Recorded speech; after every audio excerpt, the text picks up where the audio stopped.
कहानी श्रृंखला में आप सभी का स्वागत है। आइए सुनते हैं मुंशी प्रेमचंद की कहानी सती का दूसरा भाग।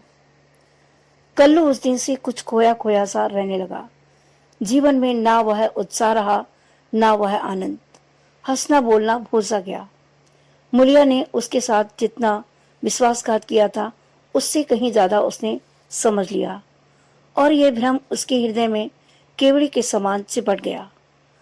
वह घर अब उसके लिए केवल लेटने बैठने का स्थान था और मुलिया केवल भोजन बना देने वाली मशीन। आनंद के लिए वह कभी कभी ताड़ी खाने चला जाता या चरस के दम लगाता। मुलिया उसकी दशा देख देख अंदर ही अंदर कुढ़ती थी। वह उस बात को उसके दिल से निकाल देना चाहती थी, इसलिए उसकी सेवा और मन लगाकर करती। उसे प्रसन्न करने के लिए बार बार प्रयत्न करती, पर वह जितना ही उसको खींचने की चेष्टा करती थी, उतना ही वह उससे विचलता था, जैसे कोई कटिये में फंसी हुई मछली हो। कुशल यह था कि राजा जिस अंग्रेज के यहाँ खान समा था, उसका तबादला हो गया और राजा उसके साथ चला गया। नहीं तो दोनों भाइयों में से किसी न किसी का जरूर खून हो जाता। इस तरह साल भर बीत गया। एक दिन कल्लू रात को घर लौटा तो उसे ज्वर था। दूसरे दिन उसकी देह में दाने निकल आए। मुलिया ने समझा माता है, मान मनौती करने लगी, मगर 4-5 दिन में ही दाने बढ़कर आंवले पड़ गए और मालूम हुआ कि यह माता नहीं, उपदंश है। कल्लू के कलुषित भोग विलास का यह फल था। रोग इतनी भयंकरता से बढ़ने लगा कि आंवलों में मवाद पड़ गया और उनमें से ऐसी दुर्गंध उड़ने लगी कि पास बैठते नाक पड़ती थी। देहात में जिस प्रकार का उपचार हो सकता था वह मुलिया करती थी, पर कोई लाभ ना होता था और कल्लू की दशा दिन पर दिन बिगड़ती जाती थी। उपचार की कसर वह अबला अपनी स्नेह व सेवा से पूरी करती थी। उस पर गृहस्थी चलाने के लिए अब मेहनत मजूरी भी करनी पड़ती थी। कल्लू तो अपने किए का फल भोग रहा था। मुलिया अपने कर्तव्य का पालन करने में मरी जा रही थी, मगर कुछ संतोष था तो यह कि कल्लू का भ्रम उसकी इस तपस्या से भंग होता जाता था। उसे अब विश्वास होने लगा था कि मुलिया अब भी उसी की है। वह अगर किसी तरह अच्छा हो जाता तो फिर उसे दिल में छिपा कर रखता और उसकी पूजा करता। प्रातः काल था। मुलिया ने कल्लू का हाथ मुधलाकर दवा पिलाई और खड़ी पंखा डुला रही थी। कल्लू ने आंसू भरी आंखों से देखकर कहा, मुलिया, मैंने उस जन्म में कोई भारी तप किया था कि तू मुझे मिल गई। तुम्हारी जगह मुझे दुनिया का राज मिले तो भी न लूं। मुलिया ने दोनों हाथों से उसका मुंह बंद कर दिया और बोली, इस तरह की बातें करोगे तो मैं रोने लगूंगी। मेरे भाग्य, धन्य भाग्य तुम जैसा स्वामी मिला। ये कहते उसने दोनों हाथ पति के गले में डाल दिए और लिपट गई। फिर बोली, भगवान ने मुझे मेरे पापों का दंड दिया है। कल्लू ने उत्सुकता से पूछा, सच कह दो मुला, राजा और तुम में क्या मामला है? मुलिया ने विस्मित होकर कहा, मेरे और उसके बीच कोई और मामला हुआ हो तो भगवान मेरी दुर्गति करे। उसने मुझे चुंदरी दी थी, वह मैंने ले ली थी, फिर मैंने उसे आग में जला दिया। तब से मैं उससे नहीं बोली।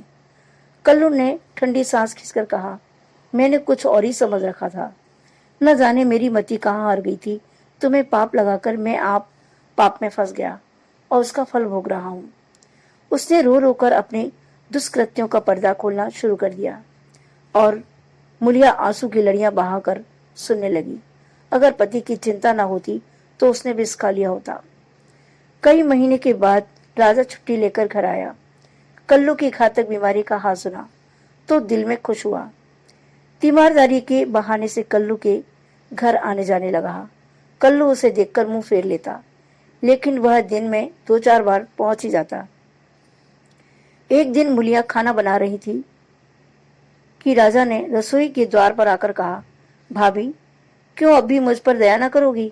कितनी बेरहम हो तुम। कई दिन से तुम्हें खोज रहा हूं, पर तुम मुझसे भागती फिरती हो। भैया अब अच्छे ना होंगे, इन्हें गर्मी हो गई है। इनके साथ क्यों अपनी जिंदगी खराब कर रही हो? तुम्हारी फूल सी देह सूख गई है। मेरे साथ चलो, कुछ जिंदगी की बहार उड़ाएं। यह जवानी बहुत दिन न रहेगी। यह देखो, तुम्हारे लिए एक करण फूल लाया हूं। जरा पहनकर मुझे दिखा दो। उसने कर्णफूल मूलिया की ओर बढ़ा दिया। मूलिया ने उसकी ओर देखा भी नहीं। चूल्हे की ओर ताकती हुई बोली, लाला, तुम्हारे पैरों पड़ती हूँ, मुझे मत छेड़ो। ये सारी विपत्ति तुम्हारी लाई हुई है। तुम ही मेरे शत्रु हो, फिर भी तुम्हें लाज नहीं आती। कहते हो भैया अब किस काम के हैं। मुझे तो अब वह पहले से कहीं ज्यादा अच्छे लगते हैं। जब मैं न होती तो वह दूसरी सगाई कर लाते, अपने हाथों ठोक खाते। आज मैं ही उनका आधार हूँ, वह मेरे सहारे जीते हैं। अगर मैं इस संकट में उनके साथ दगा करूं तो मुझसे बढ़कर अधम कौन होगा, जबकि मैं जानती हूँ कि इस संकट का कारण मैं ही हूँ। राजा ने हंसकर कहा, यह तो वही हुआ जैसे किसी की दाल गिर गई। उसने कहा, मुझे तो सूखी ही अच्छी लगती है। मुनिया ने सिर उठाकर उसकी ओर सजोत नेत्रों से ताकते हुए कहा, तुम उनके पैरों की धूल के बराबर नहीं हो लाला। क्या कहते हो तुम? उजले कपड़े और चिकने मुखड़े से कोई आदमी सुंदर नहीं होता। मेरी आंखों में तो उनके बराबर कोई दिखाई नहीं देता। कल्लू ने पुकारा, मूला थोड़ा पानी दे। मूलिया पानी लेकर दौड़ी। चलते चलते कर्णफूल को ऐसा ठुकराया कि आंगन में जा गिरा। राजा ने जल्दी से कर्णफूल उठा लिया और क्रोध से भरा हुआ चल दिया। रोग दिन पर दिन बढ़ता गया। ठिकाने से दवा दारू होती तो शायद अच्छा हो जाता, मगर अकेली मूलिया क्या क्या करती।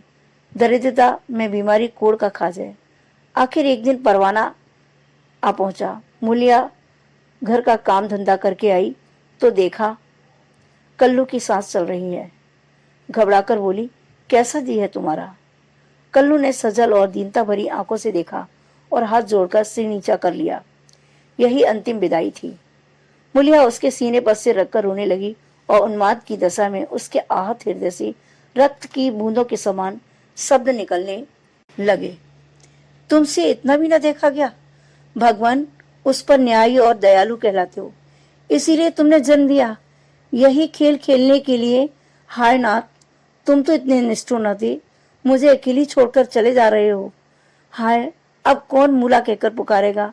अब किसके लिए कुएं से पानी खींचूंगी? किसे बैठाकर खिलाऊंगी? पंखा डुलाऊंगी? सब कुछ हर लिया तो मुझे भी क्यों नहीं उठा लेते? सारा गांव जमा हो गया। सभी समझा रहे थे। मूलिया को धैर्य ना होता था। यह सब मेरे कारण हुआ, ये बात उसे नहीं भूलती। हाय हाय, उसे भगवान ने सामर्थ्य दिया होता तो आज उसका सितार यूं उठ जाता। सबकी दाह क्रिया की तैयारियां होने लगी। कल्लू को मरे 6 महीने हो गए। मूलिया अपना कमाती है, खाती है और अपने घर में पड़ी रहती है। दिन भर काम धंधे से छुट्टी नहीं मिलती।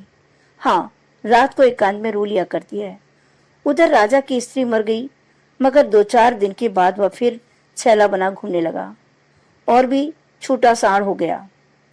पहले स्त्री से झगड़ा हो जाने का कुछ डर था, अब वह भी न रहा। अब की नौकरी पर से लौटा तो सीधे मूलिया के घर पहुंचा और इधर उधर की बातें करने के बाद बोला, भाभी, अब तो मेरी अभिलाषा पूरी करोगी या अभी भी कुछ और बाकी है? अब तो भैया भी नहीं रहे, इधर मेरी घरवाली भी सिधारी। मैंने तो उसका गम भुला दिया। तुम कब तक भैया के नाम को रोती रहोगी? मूलिया ने घृणा से उसकी ओर देखकर कहा, भैया नहीं रहे तो क्या हुआ? भैया की याद तो है, उनका प्रेम तो है, उनकी सूरत तो दिल में है, उनकी बातें तो कानों में है। तुम्हारे लिए और दुनिया के लिए वह नहीं है। मेरे लिए वह अब भी वैसे ही जीते जागते हैं। मैं अब भी उन्हें वैसे ही बैठे देखती हूँ।